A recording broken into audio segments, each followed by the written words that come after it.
একজন মুসলিমের উপর যে সমস্ত বিষয়ের প্রতি ঈমান আনয়ন করা ওয়াজিব, তার মধ্যে আখেরাত তথা শেষ দিবসের প্রতি এবং সেখানকার নিয়ামত ও আযাবের প্রতি বিশ্বাস স্থাপন করা ঈমানের অন্যতম গুরুত্বপূর্ণ রুকন। মানুষ পার্থিব জগৎ এবং তার ভোগবিলাসের মাঝে ডুবে থেকে কিয়ামত, পরকাল এবং তথাকার শাস্তি ও নিয়ামতের কথা ভুলে যেতে পারে। ফলে আখেরাতের মঙ্গলের জন্য আমল করাও ছেড়ে দিতে পারে। এজন্য মহান আল্লাহ কিয়ামতের পূর্বে এমন কতগুলো আলামত নির্ধারণ করেছেন যা আখেরাতের কথা স্মরণ করিয়ে দেয় এবং কিয়ামত সংঘটিত হওয়ার অকাট্য প্রমাণ বহন করে এবং সকল প্রকার সন্দেহ দূর করে দেয়।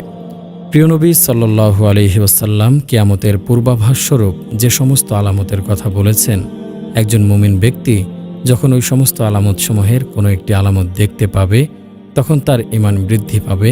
নিশ্চিতভাবে কিয়ামতের আগমনে বিশ্বাস স্থাপন করবে, ঈমান শক্তিশালী হবে, মন থেকে সমস্ত সন্দেহ দূর হবে, কিয়ামতের জন্য প্রস্তুতি নেবে এবং সময় শেষ হওয়ার আগেই সৎ কাজে আত্মনিয়োগ করবে। নবী সাল্লাল্লাহু আলাইহি ওয়াসাল্লাম কিয়ামতের যে সমস্ত আলামতের বর্ণনা দিয়েছেন, তার অনেক আলামত হুবহু প্রকাশিত হয়েছে। এ সমস্ত আলামত দেখে মুমিনদের ঈমান প্রতিদিনই বৃদ্ধি পাচ্ছে এবং নবুয়তের প্রমাণগুলো দেখে ইসলামের প্রতি তাদের আনুগত্য দিন দিন বৃদ্ধি পাচ্ছে। কেন তা হবে না? আজ থেকে প্রায় ১৫০০ বছর পূর্বে নবী সাল্লাল্লাহু আলাইহি ওয়াসাল্লাম যে সমস্ত গায়েবী বিষয়ের সংবাদ দিয়েছেন, তা আজ হুবহু বাস্তবায়িত হতে দেখছে। আফসোস ওই ব্যক্তির জন্য দিবালোকের মতো সুস্পষ্ট নিদর্শনগুলো দেখেও যে কিয়ামত দিবসকে মিথ্যা প্রতিপন্ন করল অথবা তার ব্যাপারে সন্দেহ পোষণ করল। কিয়ামত একটি বিরাট গায়েবী ঘটনা। তা অস্বীকারী কিংবা তাতে সন্দেহ পোষণকারীর সন্দেহ দূর করার জন্য এসব আলামত বর্ণনা করা খুবই গুরুত্বপূর্ণ। আলামতগুলো দেখে কিয়ামতে বিশ্বাস করা তার জন্য সহজ হয়ে যাবে। সন্দেহকারী যখন তার চোখের সামনে আলামতগুলো দেখতে পাবে, তখন তার কাছে এ বিষয়টি পরিষ্কার হয়ে যাবে যে যিনি কিয়ামত হবে বলে সংবাদ দিয়েছেন, তিনিই তো কিয়ামতের আলামত আসার কথা বলেছেন। কোরআন ও হাদিসের বর্ণনা মোতাবেক আলামতগুলো যখন এসে যাবে, তখন এ বিষয়ের সংবাদদাতাকে মিথ্যুক বলার কোনো সুযোগ অবশিষ্ট থাকবে না। কারণ সংবাদের বিষয়বস্তু বাস্তবে পরিণত হয়েছে।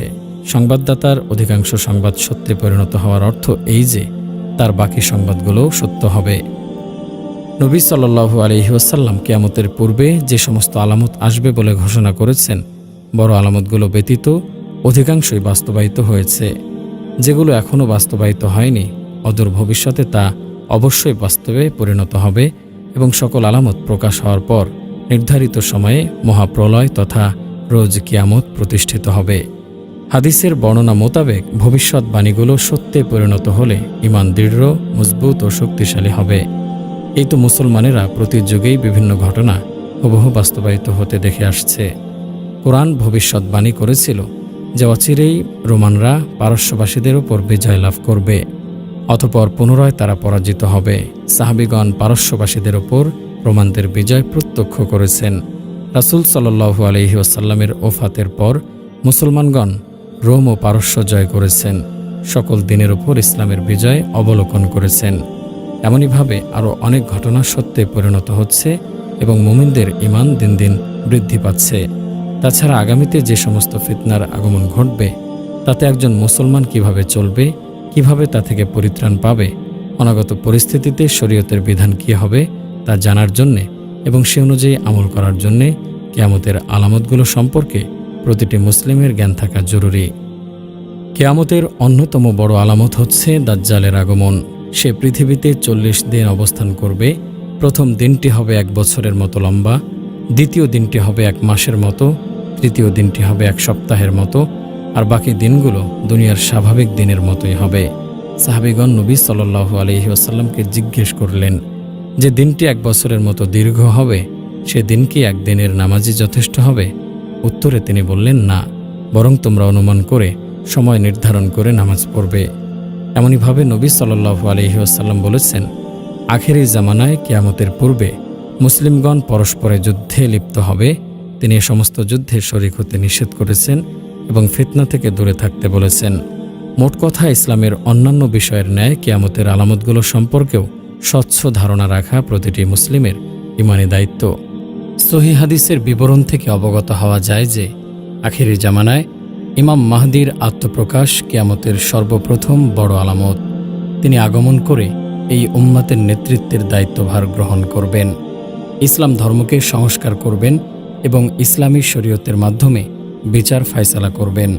পৃথিবী হতে জুলুম নির্যাতন দূর করে ন্যায় ইনসাফ দ্বারা তা ভরে দেবেন। উম্মতে মুহাম্মাদি তার আমলে বিরাট কল্যাণের ভিতর থাকবে। ইমাম ইবনে কাসির রহমতুল্লাহি আলাইহি বলেন, তখন ফল ফলাদিতে প্রচুর বরকত হবে, মানুষের সম্পদ বৃদ্ধি পাবে, ইসলাম বিজয়ী হবে, ইসলামের শত্রুরা পরাজিত হবে এবং সকল প্রকার কল্যাণ বিরাজ করবে। ইমাম মাহদির পরিচয়, তার নাম হবে আমাদের নবী সাল্লাল্লাহু আলাইহি ওয়াসাল্লামের নামের মতোই এবং তার পিতার নাম হবে আমাদের নবী সাল্লাল্লাহু আলাইহি ওয়াসাল্লামের পিতার নামের মতোই। তিনি হবেন হাসান বিন আলী রাদিয়াল্লাহু আনহু-এর বংশ থেকে। ইবনে কাসির রহমতুল্লাহি আলাইহি বলেন, তিনি হলেন মুহাম্মদ বিন আবদুল্লাহ আল ফাতেমি আল হাসানি। তিনি পূর্বের কোনো একটি অঞ্চল থেকে প্রকাশিত হবেন, তবে পূর্ব দিক বলতে মদিনা মুনাওয়ারা হতে পূর্বের দিক বোঝানো হয়েছে। নবী সাল্লাল্লাহু আলাইহি ওয়াসাল্লাম বলেন, তোমাদের গুপ্তধনের নিকট তিনজন লোক ঝগড়া করবে, প্রত্যেকেই হবে খলিফার পুত্র, কেউ তা দখল করতে পারবে না। অতঃপর পূর্বের দিক থেকে কালো পতাকাধারী একদল সৈনিক আসবে, তারা ব্যাপক হত্যাকাণ্ড চালাবে। হাদিসের বর্ণনাকারী বলেন, এরপর নবী সাল্লাল্লাহু আলাইহি ওয়াসাল্লাম এমন কিছু বিষয়ের কথা বর্ণনা করলেন যা আমি স্মরণ রাখতে পারিনি। তোমরা যখন তাদেরকে দেখতে পাবে তখন তাদের নেতার হাতে বায়াত করবে, যদিও বরফের ওপর হামাগুড়ি দিয়ে উপস্থিত হতে হয়, কেননা তিনি হলেন আল্লাহর খলিফা মাহদি। ইমাম ইবনে কাসির রহমতুল্লাহি আলাইহি বলেন, উল্লেখিত হাদিসে যে ধনভাণ্ডারের কথা বলা হয়েছে তা হল কাবা ঘরের ধনভাণ্ডার। তিনজন খলিফার পুত্র তা দখল করার জন্য ঝগড়া করবে, কেউ তা দখল করতে পারবে না। সর্বশেষে আখিরি জামানায় পূর্বের কোনো একটি দেশ হতে মাহদি আগমন করবেন। মূর্খ শিয়ারা সামেরার গর্ত হতে ইমাম মাহদি বের হওয়ার যে দাবি করে তা সম্পূর্ণ মিথ্যা। তারা আরও দাবি করে যে তিনি গর্তের মাঝে লুকায়িত আছেন। শিয়াদের একটি দল প্রতিদিন সে গর্তের কাছে দাঁড়িয়ে অপেক্ষা করে। এ ধরনের আরও অনেক হাস্যকর কাল্পনিক ঘটনা বর্ণিত আছে। এ সমস্ত কথার পক্ষে কোনো দলিল নেই, বরং কোরআন হাদিস এবং বিবেক বহির্ভূত কথা। তিনি আরও বলেন, পূর্বাঞ্চলের লোকেরা তাকে সাহায্য করবে এবং তার শাসনকে সমর্থন করবে, তারা কালো পতাকাধারী হবেন। মোট কথা, আখেরি জামানায় পূর্বদেশ হতে তার বের হওয়া সত্য। কাবা ঘরের পাশে তার জন্যে বায়াত করা হবে। ইমাম মাহদির আগমনের ব্যাপারে অনেক সহিহ হাদিস রয়েছে। কোনো কোনো হাদিসে প্রকাশ্যভাবে তার নাম উল্লেখ আছে, আবার কোনো কোনো হাদিসে তার গুণাগুণ উল্লেখিত হয়েছে। তার আগমন সত্য হওয়ার জন্য এ সমস্ত হাদিসই যথেষ্ট। 1. আবু সাঈদ খুদরি রাদিয়াল্লাহু আনহু নবী সাল্লাল্লাহু আলাইহি ওয়াসাল্লাম হতে বর্ণনা করেন, আখেরি জামানায় আমার উম্মতের ভেতরে মাহদির আগমন ঘটবে। তার শাসনকালে আকাশ থেকে প্রচুর বৃষ্টিপাত হবে, জমিন প্রচুর ফসল উৎপন্ন করবে। তিনি মানুষের মাঝে সমানভাবে প্রচুর সম্পদ বিতরণ করবেন। গৃহপালিত পশুর সংখ্যা বৃদ্ধি পাবে এবং উম্মতে মুহাম্মাদের সম্মান বৃদ্ধি পাবে। তিনি 7 বছর কিংবা 8 বছর জীবিত থাকবেন। 2. আবু সাঈদ খুদরি রাদিয়াল্লাহু আনহু হতে আরও বর্ণিত আছে, নবী সাল্লাল্লাহু আলাইহি ওয়াসাল্লাম বলেন, আমি তোমাদেরকে মাহদির আগমন সম্পর্কে সুসংবাদ দিচ্ছি। মানুষেরা যখন মতবিরোধে লিপ্ত হবে তখন তিনি প্রেরিত হবেন।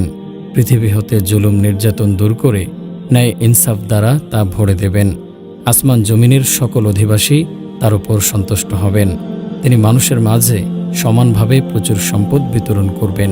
নবী সাল্লাল্লাহু আলাইহি ওয়াসাল্লাম বলেন, আল মাহদিয়্যু মিন্নি আজলাল জাবহাতি আকনাল আংফি ইয়ামলাউল আরদ কিস্তন ওয়া আদলান কামা মুলিয়াত জাওরন ও জুলমাই ইয়ামলিকু সাবআ সিনিন। মাহদি আসবেন আমার বংশধর হতে, তার কপাল হবে উজ্জ্বল এবং নাক হবে উঁচু। পৃথিবী হতে জুলুম নির্যাতন দূর করে দিয়ে ন্যায় ইনসাফ দ্বারা তা ভরে দেবেন। 7 বছর পর্যন্ত তিনি রাজত্ব করবেন। 4. উম্মে সালমা রাদিয়াল্লাহু আনহু বলেন, আমি রাসূল সাল্লাল্লাহু আলাইহি ওয়াসাল্লামকে বলতে শুনেছি, মাহদির আগমন হবে আমার পরিবারের ফাতেমার বংশধর হতে। 5. জাবের রাদিয়াল্লাহু আনহু বলেন, রাসূলুল্লাহ সাল্লাল্লাহু আলাইহি ওয়াসাল্লাম বলেছেন, ঈসা আলাইহিস সালাম যখন অবতরণ করবেন তখন মুসলমানদের আমির তাকে বলবেন, আসুন আমাদের নামাজের ইমামতি করুন। ঈসা আলাইহিসসালাম বলবেন, বরং তোমাদের আমির তোমাদের মধ্যে হতেই। এই উম্মতের সম্মানের কারণেই তিনি এ মন্তব্য করবেন। ইমাম ইবনুল কাইয়িম আল মানারুল মুনিফ গ্রন্থে উক্ত হাদিসটি বর্ণনা করেছেন। যে আমিরের ইমামতিতে মুসলমানগণ নামাজ পড়বেন তিনি তার নামও উল্লেখ করেছেন, আর তিনি হলেন মাহদি। এই হাদিস সম্পর্কে ইবনুল কাইয়িম বলেন, হাদিসের সনদ খুব ভালো। 6 আবু সাঈদ খুদরি রাদিয়াল্লাহু আনহু রাসূল সাল্লাল্লাহু আলাইহি ওয়াসাল্লাম হতে বর্ণনা করেন, ঈসা ইবনে মারিয়াম যে ইমামের পিছনে নামাজ পড়বেন তিনি হবেন আমাদের মধ্যে হতে। 7 নবী সাল্লাল্লাহু আলাইহি ওয়াসাল্লাম বলেন, ততদিন দুনিয়া ধ্বংস হবে না যতদিন না আমার পরিবারের একজন লোক আরবদের বাদশাহ হবেন। তার নাম হবে আমার নামে এবং তার পিতার নাম হবে আমার পিতার নামের অনুরূপ, অর্থাৎ তার নাম হবে মুহাম্মদ বিন আবদুল্লাহ। 8 উম্মে সালামা রাদিয়াল্লাহু আনহা বলেন, নবী সাল্লাল্লাহু আলাইহি ওয়াসাল্লাম বলেছেন, কাবা ঘরের পাশে একজন লোক আশ্রয় নেবে, তার বিরুদ্ধে একদল সৈনিক প্রেরণ করা হবে। সৈন্যরা যখন বাইদা নামক স্থানে পৌঁছবে তখন জমিন তাদেরকে গ্রাস করে ফেলবে। উম্মে সালামা বলেন, আমি রাসূল সাল্লাল্লাহু আলাইহি ওয়াসাল্লামকে জিজ্ঞেস করলাম, অপছন্দ সত্ত্বেও যারা তাদের সাথে যাবে তাদের অবস্থা কি হবে? উত্তরে নবী সাল্লাল্লাহু আলাইহি ওয়াসাল্লাম বললেন, তাকে সহ জমিন ধসে যাবে, তবে কিয়ামতের দিন সে আপন নিয়তের উপরে পুনরুত্থিত হবে। 9 হাফসা রাদিয়াল্লাহু আনহা হতে বর্ণিত, রাসূল সাল্লাল্লাহু আলাইহি ওয়াসাল্লাম বলেন, অচিরেই এই ঘরের অর্থাৎ কাবা ঘরের পাশে একদল লোক আশ্রয় গ্রহণ করবে। শত্রুর সাথে মোকাবেলা করার মতো তাদের কোনো উল্লেখযোগ্য সৈনিক কিংবা অস্ত্রশস্ত্র বা প্রস্তুতি থাকবে না। তাদেরকে হত্যা করার জন্য একদল সৈনিক প্রেরণ করা হবে। সৈন্যরা যখন বাইদা নামক স্থানে পৌঁছবে তখন জমিন তাদেরকে গ্রাস করে ফেলবে। 10 আয়েশা রাদিয়াল্লাহু আনহা বলেন, একদা রাসূল সাল্লাল্লাহু আলাইহি ওয়াসাল্লাম ঘুমের ঘোরে এলোমেলো কিছু কাজ করলেন। আয়েশা রাদিয়াল্লাহু আনহা বলেন, জাগ্রত হলে আমরা তাকে বললাম, ঘুমের মধ্যে আপনি আজ এমন কিছু কাজ করেছেন যা অতীতে কখনো করেননি। তিনি বললেন, আমার উম্মতের একদল লোক কাবার পাশে আশ্রয় গ্রহণকারী কুরাইশ বংশের একজন লোকের বিরুদ্ধে যুদ্ধ করার উদ্দেশ্যে রওনা হবে। তারা যখন বাইদা নামক স্থানে পৌঁছবে তখন তাদেরকে নিয়ে জমিন ধসে যাবে। আমরা বললাম, হে আল্লাহর রাসূল, তখন তো রাস্তায় বিভিন্ন ধরনের লোক থাকবে। নবী সাল্লাল্লাহু আলাইহি ওয়াসাল্লাম বললেন, তাদের ভিতর এমন লোক থাকবে যারা নিজেদেরকে গুমরাহ জেনেও বের হবে, কাউকে বল প্রয়োগ করে আনা হবে এবং তাদের মধ্যে মুসাফিরও থাকবে। তারা সকলে ধ্বংস হয়ে যাবে, তবে সকলকেই আল্লাহ তাআলা নিয়তের ওপর পুনরুত্থিত করবেন। তাদেরকে নিয়তের ওপর পুনরুত্থিত করার অর্থ তাদের কেউ জান্নাতে যাবে, আবার কেউ জাহান্নামে প্রবেশ করবে। যারা নিজেদের ভ্রান্ত জেনেও উক্ত ইমামের বিরুদ্ধে যুদ্ধ করতে বের হবে তারা জাহান্নামী হবে, আর যাদেরকে বাধ্য করে আনা হবে তাদের কোনো অপরাধ হবে না। এমনইভাবে পথিক ও পার্শ্ববর্তী স্থানের লোকেরাও উক্ত ভূমিধস থেকে রেহাই পাবে না, কিন্তু সকল শ্রেণীর লোক নিজ নিজ আমল নিয়ে পুনরুত্থিত হবে। 3টি হাদিস থেকে জানা গেল যে লোকটি কাবার প্রান্তে আশ্রয় গ্রহণ করবেন তিনি হবেন কুরাইশ বংশের অন্তর্ভুক্ত। তিনি আল্লাহর সাহায্য প্রাপ্ত হবেন এবং তার শত্রুদেরকে ভূমিধসের মাধ্যমে ধ্বংস করবেন। নবী সাল্লাল্লাহু আলাইহি ওয়াসাল্লাম বলেন, কাইফা আনতুম ইযা নাযালা ইবনু মারইয়ামা ফীকুম ওয়া ইমামুকুম মিনকুম।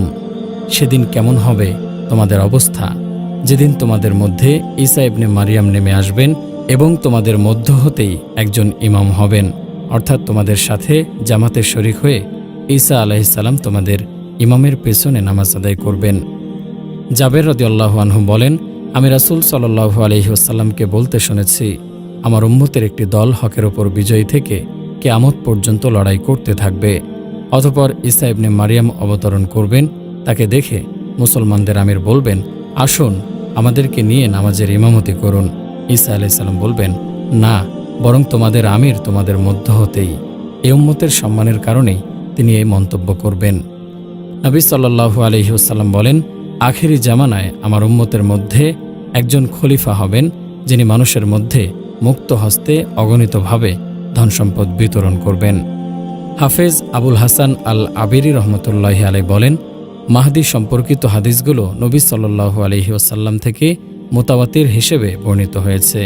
তিনি আহলে বায়াত তথা নবী সাল্লাল্লাহু আলাইহি ওয়াসাল্লামের বংশধরের অন্তর্ভুক্ত হবেন। 7 বছর রাজত্ব করবেন। তার রাজত্বকালে পৃথিবী ন্যায় ইনসাফে পরিপূর্ণ হয়ে যাবে।